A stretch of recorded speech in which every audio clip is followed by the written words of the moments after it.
Hola, yo soy Reinaldo Ramos, esto es el blog del arquero, el podcast, y sean todos bienvenidos a ser parte de la historia porque este es nuestro episodio número 1. Por eso ustedes están siendo parte de la historia de este podcast. Es el primero de muchos que esperamos puedan venir. Queremos que este sea un espacio para todos los arqueros, los entrenadores de arqueros. Queremos tocar muchos temas de formación, pero no la formación convencional que conocemos, sino queremos hablar de todo un poco, cómo es conocer cómo es la vida de un arquero, el entrenamiento de un arquero, el día a día y también su parte humana. ¿Sí? Más que el entrenamiento queremos ver su parte humana, cómo se prepara un arquero para asumir cualquiera de los retos que se le presentan. Y no solo estamos hablando de arqueros profesionales, arqueros competitivos, sino arqueros de todo tipo. Queremos también conocer muchas historias porque cada arquero encierra una historia de trabajo, de estudio, de sacrificio. Y todo eso lo queremos cubrir a través de este podcast en los diferentes episodios que vamos a tener. Hoy, por ser el primer episodio, un episodio piloto, un episodio de muestra, estoy yo solo. Sin embargo, ya tenemos adelantado algunos entrenadores que nos van a acompañar en los episodios que vendrán. Y hay temas bastante interesantes para todos. Entonces sean todos bienvenidos. El blog del arquero, el podcast, el, el blog del arquero, el podcast, es una producción de Arco en Cero. Hoy para comenzar tenemos un tema bastante general pero interesante porque durante los últimos días, si ustedes saben, se han estado atentos a las noticias. A partir del 1 de julio, o sea, el pasado 1 de julio, entró en vigencia la famosa ley antidibu, como le han reconocido algunos periodistas y como se ha dado a conocer. ¿En qué consiste la ley antidibu? Ya la vamos a repasar, pero es básicamente, nos habla de la modificación de la regla número 14, que el arquero no se puede adelantar, que el arquero ahora debe permanecer con los dos pies en la línea. Antes debía permanecer por lo menos un pie en la línea, ahora van a ser los dos pies. El arquero no puede tocar los postes, no puede tocar la malla, no puede hacer absolutamente nada que distraiga al pateador. Algunos estarán de acuerdo, otros no estarán de acuerdo. Por ahí hemos lanzado en nuestras redes sociales cuando creamos un post sobre esto. Y muchas personas nos comentaban a favor y en contra, estar de acuerdo, otras no. Bueno, cada quien sacará sus conclusiones. Si le preguntas a un delantero, obviamente el delantero te va a decir que está de acuerdo. Si le preguntas a un arquero, te va a hablar de todo lo que se ha hecho a favor del delantero y que va en pro del espectáculo, ¿sí? Porque tenemos que estar conscientes de que el fútbol competitivo como lo conocemos en la actualidad se modifica año tras año para ir siempre en pro del espectáculo, más que del deporte, ¿sí? El fútbol de primer nivel es algo que tenemos que reconocer que ha pasado a ser más un espectáculo que un deporte, o está orientado básicamente a mejorarlo para el espectáculo más que para el deporte. Entonces, casualmente hoy vamos a hablar de un tema interesante que conseguí y es todas las modificaciones que ha sufrido el reglamento de fútbol a través del tiempo, ¿sí? El fútbol tiene 160 años, ¿sí? Lo inventaron los ingleses, como ya todos sabemos, y a través de estos 160 años ha dado un cambio total y absoluto al fútbol que se conoció en un principio. Nada más, para que vean la cantidad de cosas que han cambiado en el fútbol, vamos a hablar un poquito sobre las 14 reglas fundacionales del fútbol. Este es un artículo súper interesante de elrelevo.com, lo pueden buscar. Hay muchas cosas que yo no conocía y imagino que muchos de ustedes, algunos las conocerán, otros tampoco las conocen. Entonces, vamos a hablar primero de las 14 reglas fundacionales del fútbol, no la vamos a repasar todas. Este episodio está orientado a cuáles son las reglas que han afectado o no, que han afectado el funcionamiento del arquero, ¿sí? Para adelantarles, nada más les digo algo que yo no sabía: el fútbol en su principio no se jugaba con arquero, habían solo jugadores, no participaba o no existía la figura del arquero, y todo eso lo vamos a ver a continuación, ¿sí?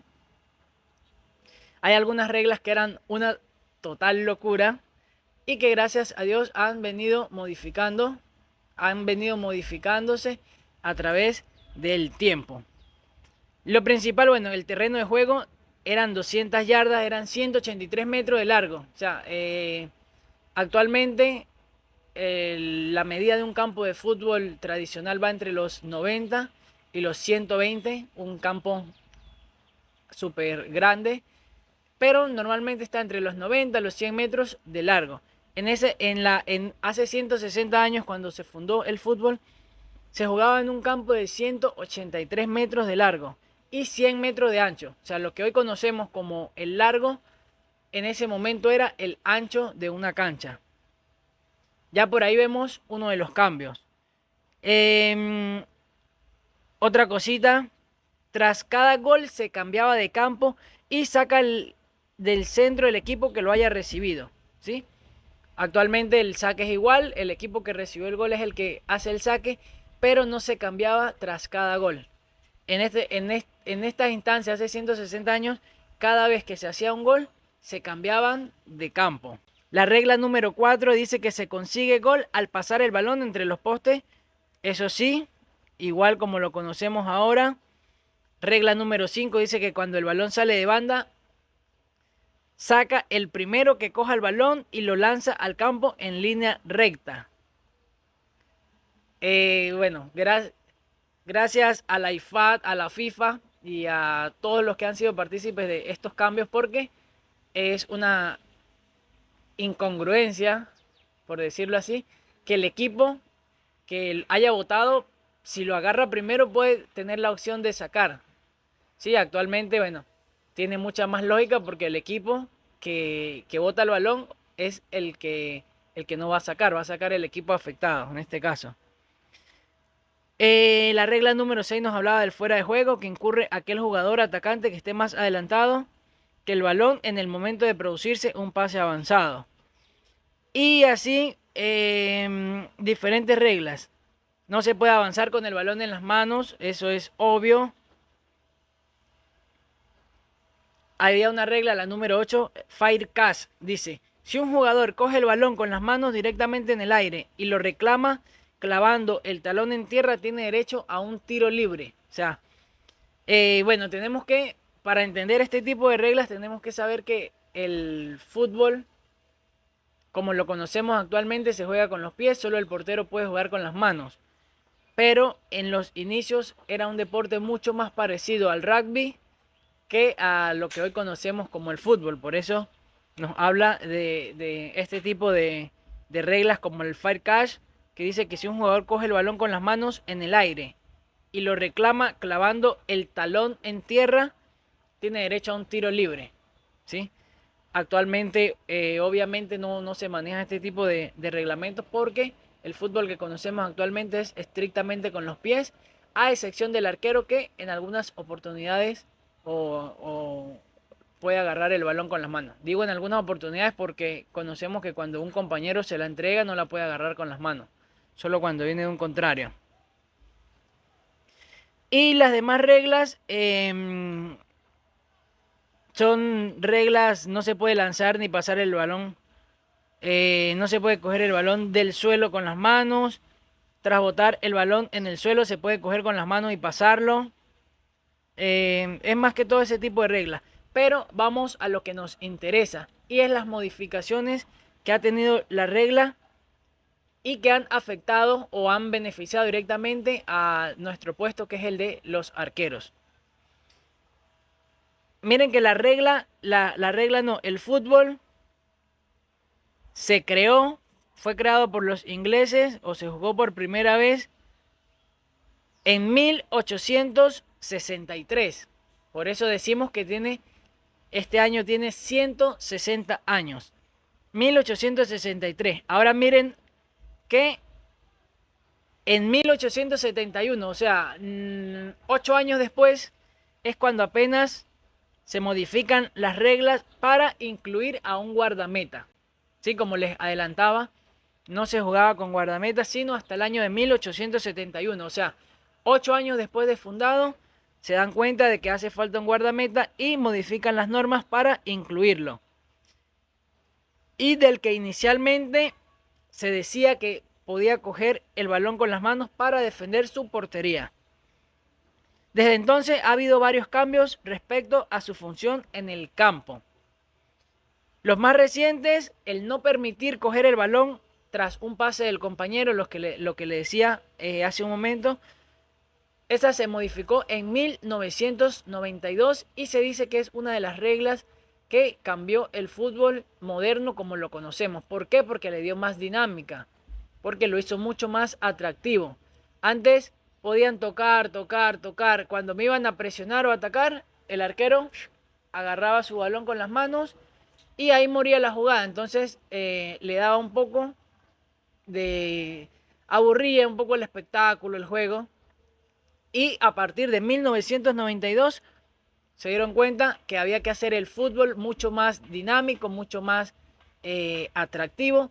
Y esta es la regla o una de las reglas que se dice en la actualidad que modificó el fútbol moderno como lo conocemos para siempre, porque le dio mucha más dinámica y mucha más vistosidad. Sin embargo, en 1997 vuelven a modificar una regla, o mejor dicho, añaden una regla que también tiene que ver con el arquero y que se mantiene en la actualidad. Que el arquero no puede sostener el balón más de 6 segundos, ¿sí? También para darle mucha dinámica, porque ¿qué pasa? En 1992 habían modificado la regla para darle dinámica al juego, pero seguía habiendo un problema, que el arquero cuando tenía su balón y tenía que hacer tiempo, se quedaba todo el tiempo que él quisiera con el balón y perjudicaba el espectáculo, perjudicaba al otro equipo en caso de tener el marcador en su contra.